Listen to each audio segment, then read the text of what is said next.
सनितपुर जिल्ला हिसाबै गोबां जेथि जेंना जोंनि गेजेराव जेबो दङ हानि जेंनाया दिनै नांगौ बायदि दिनैसिमबो जोबाखै रामायण महाभारत के दिनों से भारतीय सभ्यता संस्कृति जो है इसको यहाँ पर बोडो लोगों ने पकड़ के रखा है सनितपुर जिल्लानि जितुनाखि बिटिआर एकर्ड खालामनायनि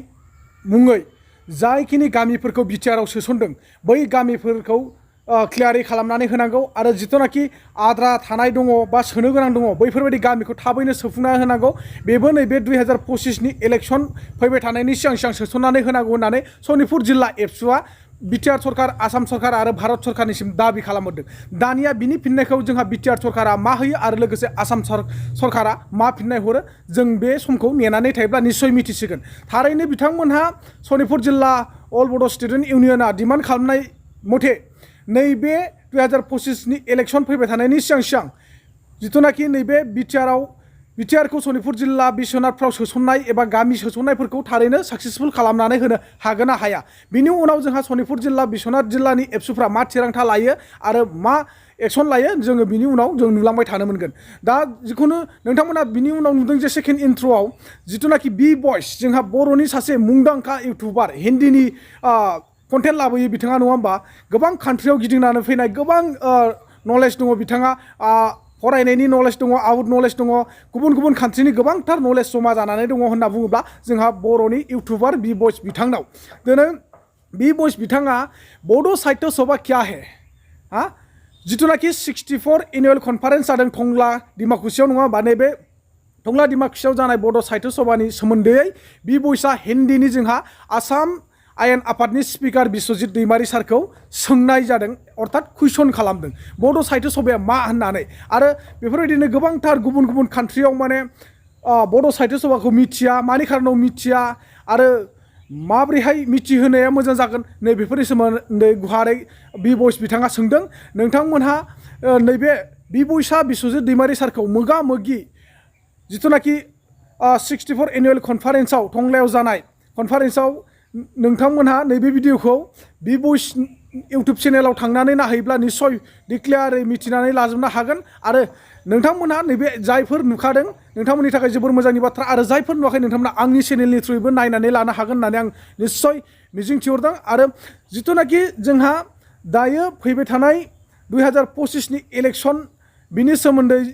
जोंहा अल बड' स्टुडेन्ट इउनियन सनितपुर जिल्लाया एबसुआ कुइसन खालामदों बेखौ आं जोबोद गोजोननाय मोन्दों रोजा रोजा आंनि गोसो गोरबोनिफ्राय मानो होनना बुङोब्ला आंबो सासे सनितपुर जिल्लानि सुबुं जानानै अर्थात नन बिटिआरनि मानसि जानानै जोंहा बे कुइसनखौ खालामनांगौ साफ्रोमबो जों बर' हारिनि दायथ' होननानै आं साननानै लायो मानो होनना बुङोब्ला जोङो खना खनला थानाय बर' रायजोफोरखौ बा बर' गामिफोरखौ जोङो गालाङा जासे मोनसे रायजो सिथाय खालामनानै लायोब्ला जों जोबोद मोजां जायो बेखायनो जोङो सोरखौबा एरख'नाय सोरखौबा बोजबनाय बेफोरबायदि खालामबा जोङो गावजों गाव दुखु मोनलायनाय थागोन गोसोआव आकेस थालायलायगोन नङा होमबा जाय हक जोङो बेफोरबायदिखौ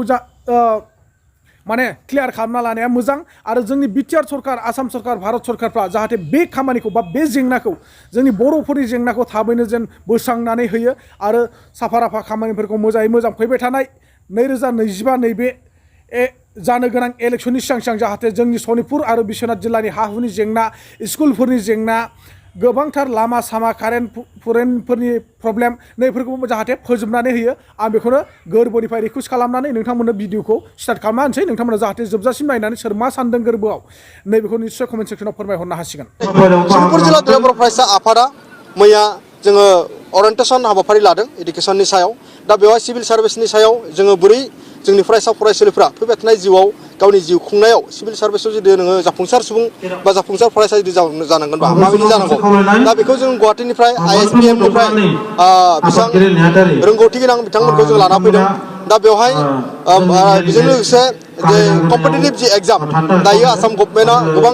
माने साखरि होगासिनो दङ बे कम्पिटिटिभ एग्जामफोराव जोंनि फरायसा फरायसुलिफ्रा बोरै बाहागो लानांगौ दा बेबायदि मोननै सेमिनार जोङो मैया 10 अक्ट'आव लादों दा दिनै सनितपुर जिल्ला बर' फरायसा आफादनि गेवलां मेल दङ दा बे गेवलां मेल जानायनि सिगाङैनो दिनै सनितपुर जिल्ला बर' फरायसा आफादा बे हालामनि सनितपुर जिल्लानि हालामनि बे ओनसोलनि फरायसा फरायसुलि बिथांमोना जिहेतु जोङो एसे बेकवार्ड ओनसोलाव दङ हिसाबै जेरावनोखि जोंनि लामा पदुलि मोजां नङा फरायसालिफोरा दासिमबो भेन्सार फरायसालिफोराव नांगौ बायदि फोरोंगिरि गैया दा बेनिखायनो बै फरायसा फरायसुलि बिथांमोनखौ लानानै जोङो बेहाय स्किल एन्ड क्वालिटि इडुकेसननि सायाव बेहाय सावरायमेल लादों दा बे सावरायमेलाव रिसर्च पार्सन हिसाबै जोंहा दुलाराय बर' फरायसा आफादनि मोनसे समनि आफादगिरि दायो भारतबर्षनि राज्य सभानि MP बिथां रोनगोरा मानगोनां रोनगोरा नार्जारि बिथाङा बेवहाय फैगोन आरो बेजोंनो लोगोसे सासे सुबुं फुंखा महरै जोंजों बाहागो लाबावगोन दि तेजपुर इउनिभारसिटिनिफ्राय जोंसार ब्रह्म डक्टर जोंसार ब्रह्म बिथाङा फैगोन दा बेवहाय फरायसा फरायसुलि बिथांमोना बाहागो लागोन दा बिथांमोना फैबाय थानाय समाव स्किल एन्ड क्वालिटि इडुकेसन जुदि लानांगोनब्ला दिनैनि बे 21st सेन्चुरियाव फरायसा फरायसुलिफोरनि जि मोनसे बादायलु जि मुगा बे मुगायाव जुदि जोङो जौगानांगोनब्ला बोरैहाय जोङो थांनांगोन बेनि सायाव जोङो लादों आरो बेजों लोगोसे दिनै जि जोंनि बर' समाजनि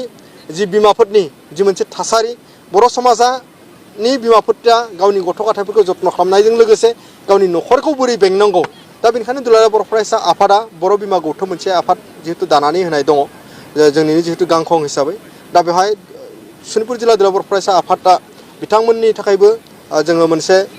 हाबाफारि बेहाय लानानै होदों बिमा गौथुमनि थाखाय दा बिमा गौथुमा दा बेहाय जोंनि ओनसोलनि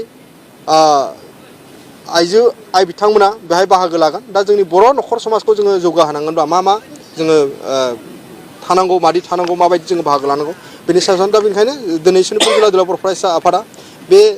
गोथार फिरफ्ला बिरहोनाय हाबाफारिनि गेजेरजों आं बेखौनो खावलायदों आरो बर' हारिया गेरेमसा हारि जानांगोन बेनिखायनो दिनै जि लाइमोनफोरा जि लेभेलाव थायाथों मानो दि कलेज स्टुडेन्टफोरा मोजाङैनो फरायनांगोन फरायसालियाव फरायनाय फरायसा फरायसुलि बिथांमोना मोजाङैनो फरायनांगोन जाय फरायसा फरायसुलि बिथांमोना माबा मोनसे जाहोनाव न'खरनि असुबिदायाव बा ओनसोलनि माबा मोनसे असुबिदायाव फरायनायखौ जुदि गारबायब्ला खिन्थु सासे बर' मोजां सुबुं जिहेतु जानांगोन दा बेनिखायनो बै बिबानफोरा जोंनि जि लाइमोननि जिथु दायित्व दङ हिसाबै दा बै लाइमोनफोरा जाहाथे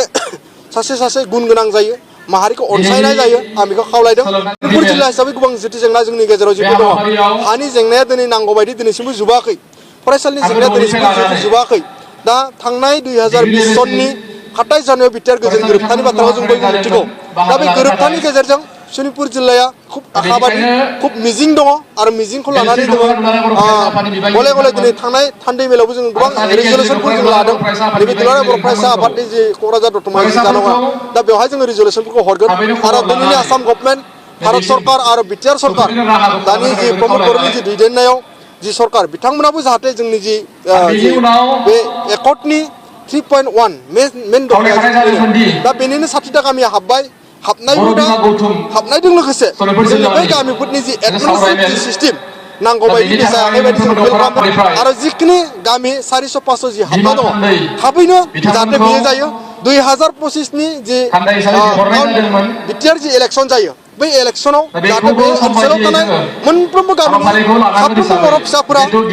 बा जोंनि जाय ओनसोलफ्रा बिटिआराव हाबसनगोन बै ओनसोला जाहाथे भट होनो मोनो बेखौ रायजो राजा मिजिंथिनानै दङ बेखौ जोंहा सनितपुर जिल्ला दुलाराय बर' फरायसा आफादनिफ्राय जानानै जों बिथांमोनखौ खावलायगोन सर जो कि मैं वीडियो बनाता है सर तो सर मैं यही पूछना चाहता हूँ कि बोरो साहित्य सभा के बारे में थोड़ा बहुत सर आप बेला के बता दीजिए कि असम के भी जो भी बाहर से मेरे वीडियोस देखते हैं उनको समझ में आ जाए कि बोडो साहित्य सभा एक्चुअल में क्या है। देखिए बोडो साहित्य सभा बोडो की एक जातीय संस्था है जो कि बोडो भाषा साहित्य के क्षेत्रों में काम करता है। जो बोडो भाषा है इस भाषा को साहित्य के क्षेत्रों में डेवलप करने के लिए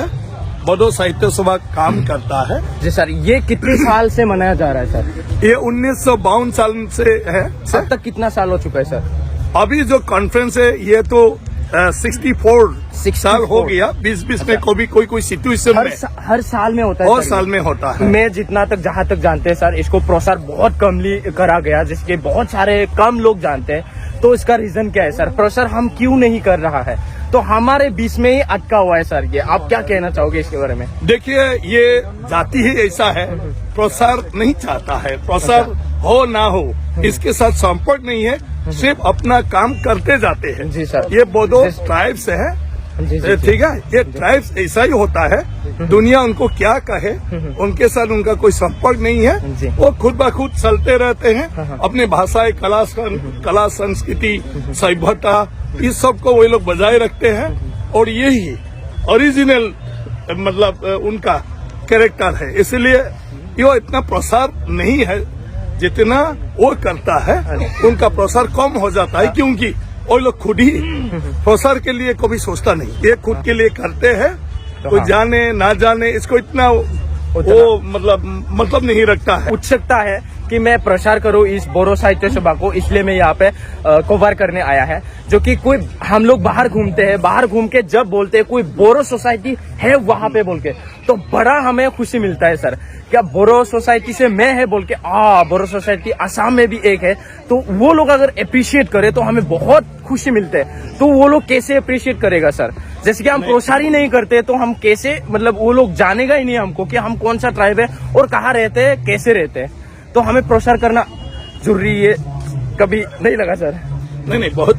अच्छा है, प्रसार करना चाहिए जी सर। लेकिन क्या है, मतलब ये कम्युनिटी का है जी सर, जो बोडो कम्युनिटी होता है, उनका प्रसार माध्यम में कोई लोग नहीं होता है, उनका अपना प्रसार माध्यम नहीं होता है। तो जितना भी टीवी है, चैनल है, चाहे वो प्राइवेट हो, दूरदर्शन हो, वहाँ पर बोडो समुदाय के ऐसे लोग नहीं है जो वही लोग प्रोग्राम मतलब तय करता है। तो इसीलिए मतलब हर समय किसी को सिफारिश करना तो मतलब ये बहुत मुश्किल काम है, जो कि बोडो समुदाय लोग इससे पीछे रहते हैं। और ये एक कारण है। अभी आप लोग जुमा है, अभी का नया टेक्नोलॉजी आ गया है, आप लोग अपने मोबाइल से भी प्रसार कर सकता है। तो बूढ़ा लोगों का दिन चला गया, आप लोगों के दिन में आप लोग प्रसार करें। सर से अभी असम में भी बड़े बड़े थोड़ा पोजीशन में है इन्फ्लुएंसर, तो उनको क्या बोलना चाहूँगा? सब अगर आएगा तो भारत के सभ्यता संस्कृति यहाँ पर देखने को मिलेगा। जो रामायण महाभारत के बारे में हम लोग बात करते रहते हैं, रामायण महाभारत के दिनों से भारतीय सभ्यता संस्कृति जो है, इसको यहाँ पर बोडो लोगों ने पकड़ के रखा है। उनका अपना प्राचीन भाषाई है, उनका कला संस्कृति है, समाज के रीति रिवाज है। तो यहाँ के जो लोग हैं, ये महाभारत के जो असुर लोगों को बोलता है, ये असुर के साथ जुड़े हुए लोग हैं और उनका कल्चर अभी भी जीवित है। वो अभी तक किसी के साथ एसिमिलेट नहीं हो गया है। अपना खुद का कल्चर है, अपना खुद का धर्म है, अपना खुद का भाषाई है, सब है।